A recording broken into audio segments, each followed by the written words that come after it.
God, I look like freaking trash right now. It's so late, but wanted to do this review. Hello and welcome all to another episode of the Spooky Spooky Horror Show podcast. Unfortunately, Anthony cannot join us today, but I'm still here. I'm your host, Sean, and we're going to be talking about the 2024 sequel. I guess sequel. We'll go with sequel to the 1987 cult classic Street Trash. Anthony would love to talk about this movie because he loved it. Before I get into all that, remember, if you like the podcast and you want to support us on YouTube, the best way is to like, subscribe, leave a comment. All of that helps with the algorithm and engagement, visibility, all that stuff. On Spotify, we do have the video version up there as well, so you can get the video or audio version, whichever you prefer. And audio version is on every other podcast service out there. Following and commenting when available helps there as well. As I said before, while Street Trash is out now on Screambox and Amazon here in the States, it's actually releasing January 10th today in the UK cinemas, and I believe in February on VOD. A little behind the scenes stuff. The original Street Trash took place in the Greenpoint neighborhood of Brooklyn, New York, and is one of a number of films known then as melt movies. In '87, a liquor store in Brooklyn starts selling cheap booze to local hobos. The booze is actually poisonous, and while a local cop goes to investigate a series of unexplained deaths, homeless veterans of the Vietnam War group together and form a dangerous gang. This is all a very loose explanation of the original film. There's a lot of dick stuff in it. It's whatever. And I think necrophilia. But 2024 Street Trash, it's 63 years later. The year is now 2050. Global economic turmoil has destroyed the middle class in Cape Town, South Africa, which is now divided between the ultra-rich and the displaced. Ronald and a group of fellow homeless friends uncover a plot by the local government to wash away the unhoused population with a sinister chemical agent called V. Now they must risk everything to expose the truth and resist a society that's determined to erase them. The film was written and directed by Ryan Kruger, along with writer James C. Williamson. Okay, so I know this Street Trash is based on a script from the original Street Trash writer, Roy Frumkes, I think his name is, but this feels more like a sequel to Ryan Kruger's previous film, Fried Barry, than a sequel to Street Trash, especially since the character of Ronald is also from Fried Barry. The film stars Sean Cameron Michael as Ronald, Donna Cormack Thompson as Alex, and Joe Vaz as Chef, just to name a few. Unlike our more spoiler cast-centric episodes, I'm not going to go into plot.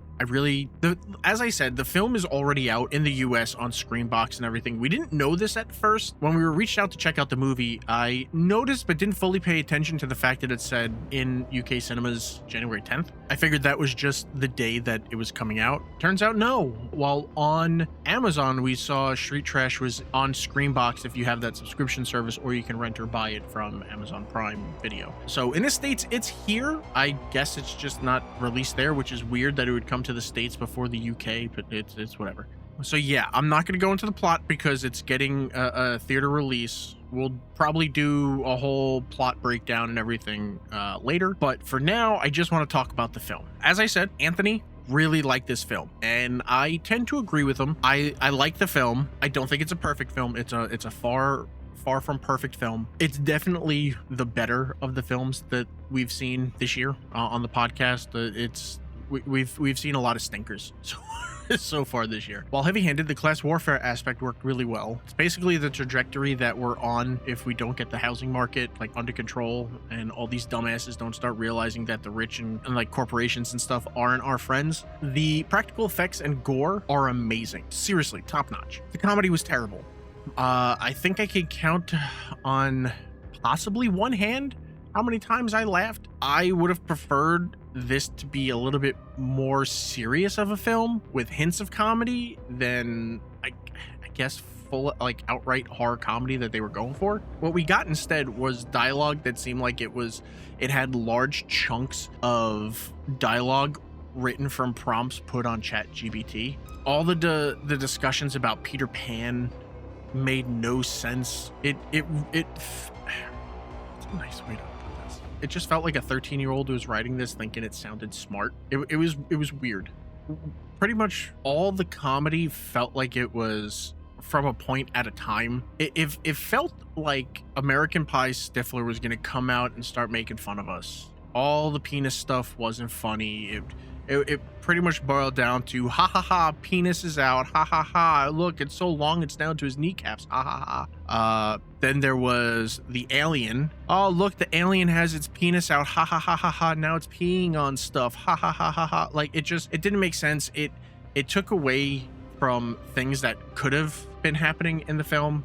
It was weird. Speaking of the alien, pretty much all the shit with, I think his name was Sokol or Suckle. I think it was Sokol. It just wasn't funny to me. Maybe 20 years ago in the early 2000s, but it feels lazy. That like what it comes down to is it feels lazy. I feel like director Ryan Coogler really wants Sokol to be a thing, and maybe it is for like stoners and juggalos, but to me, there was nothing funny about it, like nothing whatsoever. Also, director Ryan Coogler provides the voice for Sokol, so maybe that's more of an incentive for him to make sure that it gets screen time, I guess. I don't really know.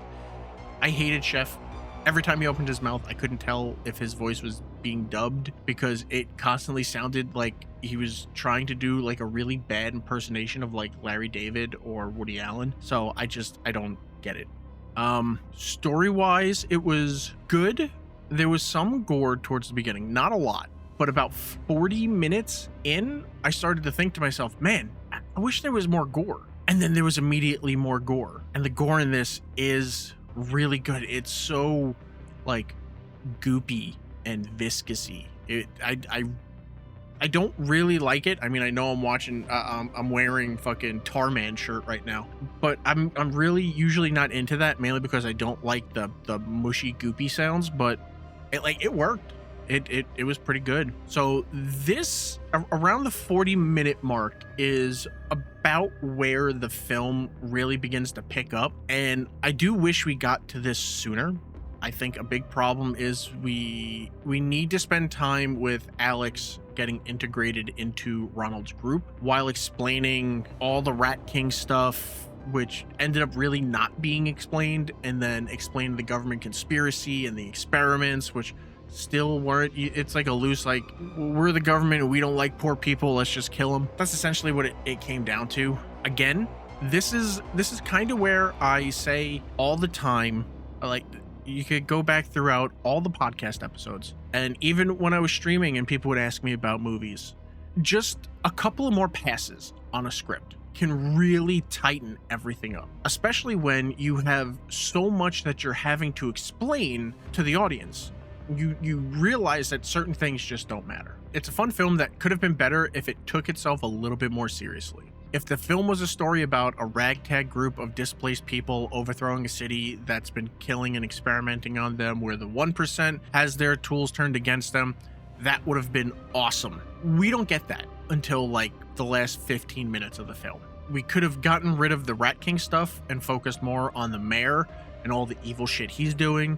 There was no real need for all of the scenes with Officer Maggot. I just don't, I don't know. Like, the naming of some of this stuff was just stupid, but all the scenes with Officer Maggot could have either been cut or retooled depending on how you change the story, because essentially he was Captain Phasma in the recent Star Wars trilogy. He's supposed to be a threat, but he's taken out in a single hit, so it's all this, I'm tough. It means absolutely nothing.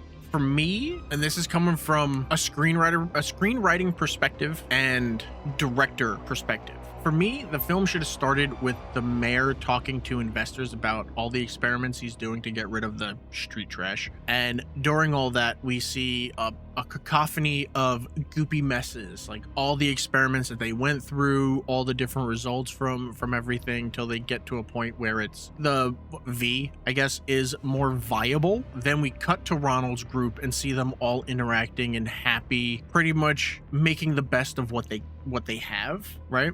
And Alex is already included in all that. It's not like a whole separate thing that they have to go through and everything, and then like a training montage.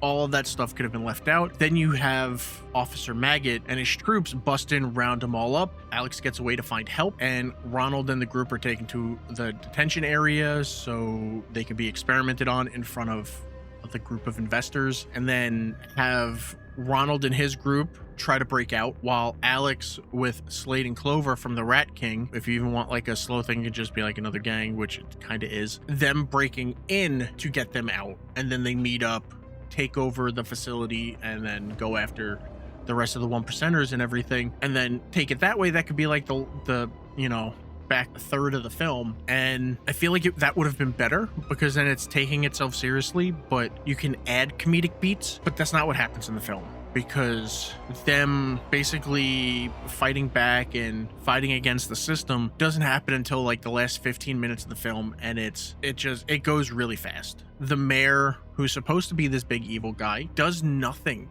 There's needless scenes of like Officer Maggot being like chasing around Ronald for no reason, and then going to like what is it, Sex Addicts Anonymous and everything, to like rob people so they can earn money. Like, none of this matters. Across the spectrum, none of it matters. But I like the film. Like, it was still fun to watch. I wish there was a lot of gore, but again, majority of it, you know, once the tables have turned, they, you know, start using Agent V and stuff to their advantage, that we're getting so much more goopiness.